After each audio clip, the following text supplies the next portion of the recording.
المشاهير.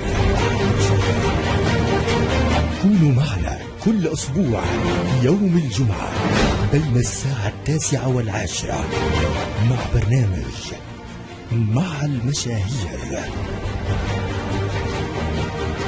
إعداد وتقديم علاء الجوهري عبر كلام صوت الحلم وراديو المشاهير اللبناني. مع المشاهير.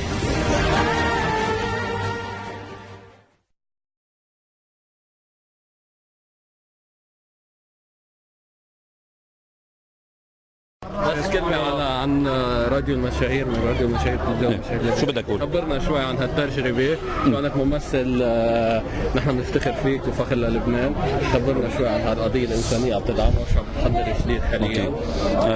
أولا البرنامج أصداؤه كتير حلوة وأنا شاركت فيه على أساس إني ساعد الأطفال مرضى السرطان كيدز فيرست، وهذا كان هدف أساسي بالموضوع. وطبعا لا شك إنه هو بطبيعة الحال برنامج رح يطلق عربيا أكثر لأنه برنامج محضور كتير برا.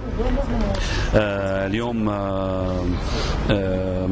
مني إنه جاي أنا أهبط حيطان وشوف بحالي وأقول إنه أنا فنان وبغني، لا، إنه عندي خبرة شوي بالغناء، بس أكيد التركيز على التمثيل أكثر.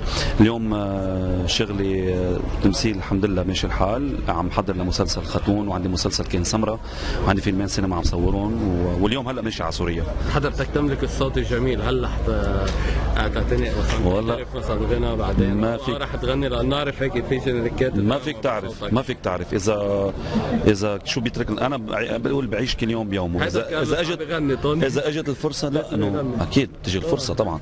اذا اجت الفرصه وفي حدا حاب يتبنى الموضوع او يعمل غنيه او يعمل شيء، انا جاهز تماما.